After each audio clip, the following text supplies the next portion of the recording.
Bismillahirrohmanirrohim. Assalamualaikum warahmatullahi wabarakatuh. Apa kabar anak-anak yang soleh dan soleha? Ibu harap kalian semua dalam keadaan sehat dan selalu bersemangat menyimak pelajaran PAI dari Ibu Uri. Anak-anak, kita telah masuk ke pelajaran 2 mengenal nama Allah dan kitabnya. Dan pada video ini Ibu akan menjelaskan submateri Mari mengenal Allah Subhanahu wa Ta'ala. Simak penjelasan dari Ibu sampai akhir ya. Baiklah anak-anak, seperti biasa sebelum memulai pelajaran kita baca doa terlebih dahulu. Bismillahirrohmanirrohim. Raditu billahi rabbah wa bil islami dina wa bi muhammadin nabiyya wa rasulah. Rabbi zidni ilma warzuqni fahma. Amin ya rabbal alamin. Anak-anak, biasanya jika kita ingin mengenal sesuatu seperti mengenali orang, hewan, tumbuhan, atau benda alam lainnya, yang pertama-tama kita tanyakan adalah namanya. Demikian juga dengan Allah Subhanahu wa Ta'ala. Untuk mengenal Allah Subhanahu wa Ta'ala, siapakah Allah? Maka jawabannya ada pada Asmaul Husna. Anak-anak, apakah kalian tahu apa itu Asmaul Husna? Asmaul Husna artinya nama-nama yang baik dan indah. Allah Subhanahu wa Ta'ala mewahyukan namanya kepada manusia melalui kitab suci Al-Quran. Di dalam Al-Quran disebutkan nama-nama Allah Subhanahu wa Ta'ala sebanyak 99 nama. Pada pelajaran 2 ini kita akan mengenal 4 nama Allah, yaitu Al-Mumit, Al-Hayyu, Al-Qayyum, dan Al-Ahad. Al-Mumit artinya yang maha mematikan.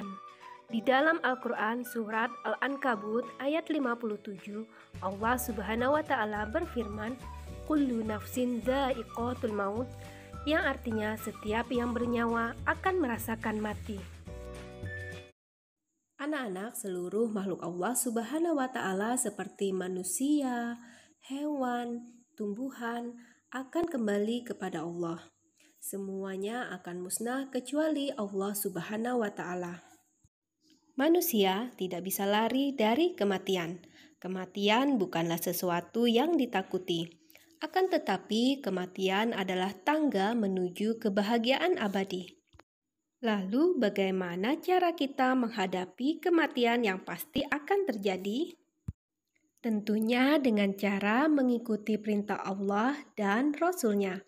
Misalnya, rajin sholat, rajin membaca Al-Quran, rajin belajar, serta patuh dan hormat kepada orang tua dan guru. Kemudian, jauhi yang dilarang oleh Allah Subhanahu wa Ta'ala dan Rasul-Nya.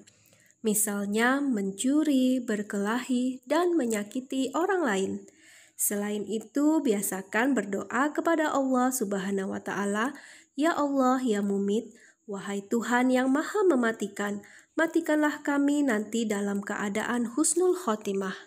Yang kedua, nama Allah, Al-Hayyu, yang artinya yang maha hidup. Al-Hayyu mengandung arti bahwa Allah Subhanahu wa Ta'ala hidup kekal selamanya dan yang memberi hidup makhluknya. Hidup atau mati ada di dalam kekuasaan Allah Subhanahu wa Ta'ala. Contohnya, berapa banyak orang yang sedang mengalami sakit berat, tapi Allah masih berkehendak memberikan kesempatan mereka untuk hidup. Tapi sebaliknya, sering kita melihat orang yang tidak sakit, kondisinya dalam keadaan sehat walafiat, tiba-tiba saja terdengar bahwa mereka sudah meninggal dunia. Lalu, bagaimana cara kita untuk mensyukuri hidup ini? Tugas kita adalah bersyukur dengan nikmat kehidupan ini, dengan cara memelihara dan menjaga kesehatan diri sendiri, seperti makan dan minum yang teratur, tidak berlebihan, dan selalu memelihara kebersihan agar tetap sehat.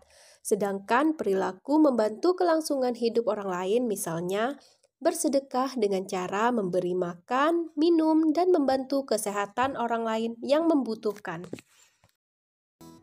Kemudian nama yang ketiga, Al-Qayyum, yang artinya yang maha berdiri atau mandiri.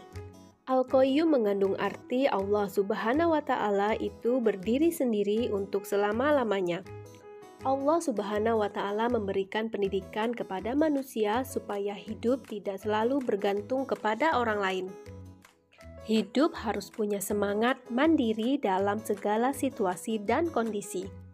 Pada zaman dahulu ada pepatah yang menyatakan berdiri di atas kaki sendiri.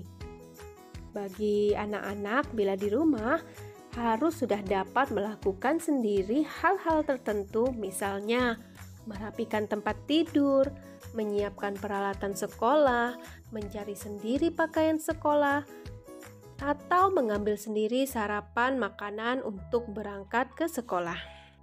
Yang keempat, Al-Ahad artinya yang Maha Esa. Al-Ahad mengandung arti Allah Maha Satu atau Tunggal yang tetap menyendiri dan tidak ada sekutu bagi Allah. Allah Subhanahu wa Ta'ala mandiri dan tidak membutuhkan yang lainnya. Sifat ini memberi pelajaran kepada kita agar selalu mandiri, tidak selalu bergantung kepada orang lain. Misalnya mandi, makan, berpakaian, mengerjakan PR, menyusun dan merapikan buku pelajaran di rumah dan sekolah. Kemudian berdoa sendiri, "Ya Allah, Engkaulah Tuhan satu-satunya. Tiada sekutu bagimu. Engkau tempat meminta, jadikanlah aku dapat hidup mandiri." Anak-anak, itulah tadi penjelasan dari Ibu tentang mengenal Allah melalui Asmaul Husna.